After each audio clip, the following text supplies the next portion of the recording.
Welcome once again to my channel. My name is Msimed Alex, and today's tutorial session, I'm basically going to talk about sources of law.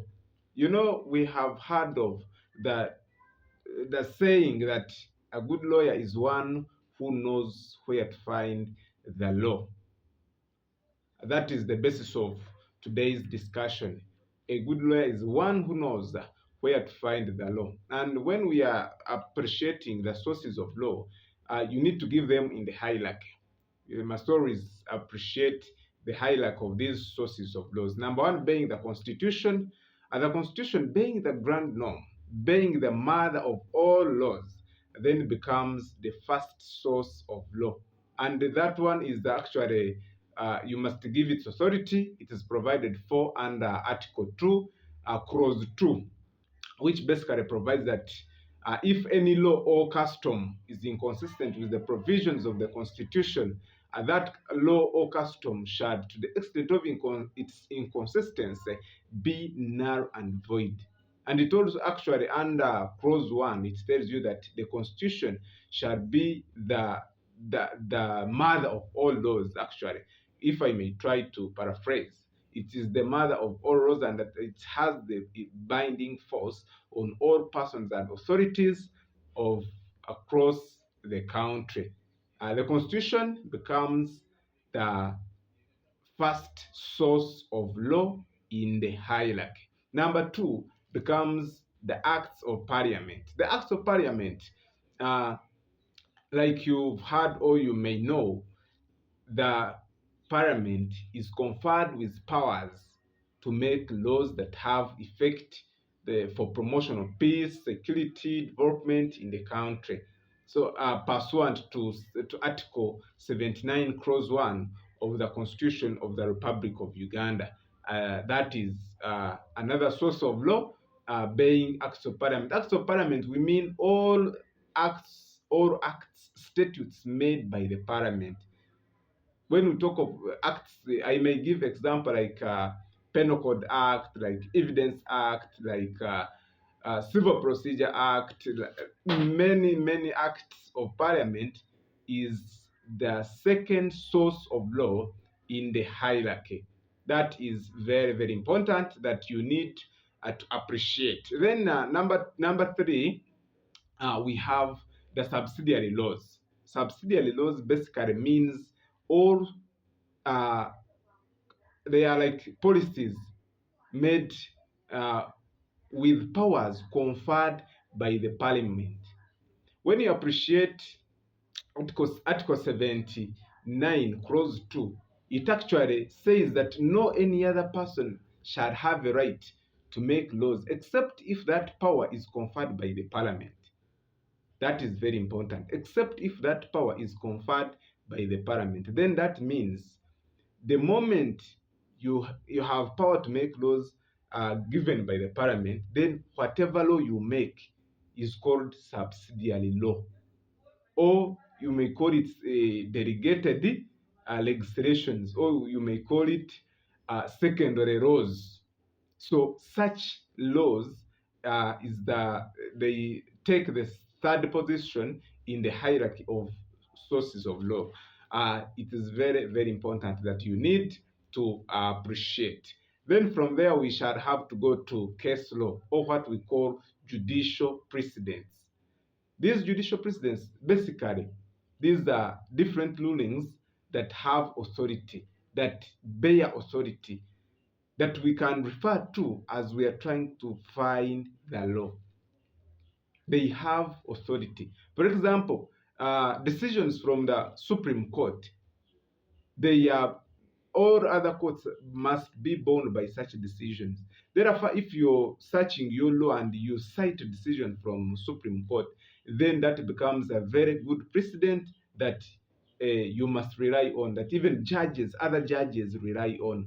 Actually, when you need to appreciate what we call doctrine of precedence. We shall appreciate that in some other tutorial sessions, but today I'm still guiding you on sources. So case law becomes also takes that position in the hierarchy of laws. And then I want now to take you to doctrines of common law and doctrines of equity. Common law and doctrines of equity. These started taking effect or applying in Uganda right from 1902 Order in Council under the reception clause. That's when all of these laws started applying in Uganda, from England, from UK, now starting to apply in Uganda. So as you're searching your laws as another source of law, you must also try from doctrines of equity and common law as another source of law. Then from there, I want to take you to what we call uh, customary law. Customary law is applicable in Uganda, even at the international level. We have what we call a domestic, actually what we call international common law. International common law we have, but specifically today we are looking at generally in Uganda, what is common law? How is it the source of common law? So that is another source of law. That is another source of law, and I want actually to take you to the authority under Article 2, Clause 2 of the Constitution, which basically provides that if any law or custom, I repeat, if any law or custom is inconsistent with the Constitution, that other law or custom is, to the extent of its inconsistency, null and void. So here, I'm trying to show you that as long as the custom is consistent, is actually in line with the provisions of the Constitution, then you can use it as an authority, you can rely on it, you can actually use it as a source of law. Then from there, I now want to take you to the last source of law, which is international treaties and conventions. International treaties and conventions is actually under the primary sources of law, is the last source of law and primary sources of law. International treaties and conventions. When you appreciate Article 123 of the Constitution, it provides for ratification and domestication. That means once a certain convention, a certain treaty at the international level has been domesticated, then you can rely on it as an authority, as a source of law when you are dealing with the under the Ugandan jurisdiction. You will have to appreciate that when you visit that article. Then now I want to guide you on another category of sources of law, which is secondary sources of law. As I earlier mentioned, they are divided into two. There is primary sources of law and the secondary sources of law. I've just finished primary sources of law. I'm now taking you to secondary sources of law. Secondary sources of law, they are all other sources that I have not mentioned.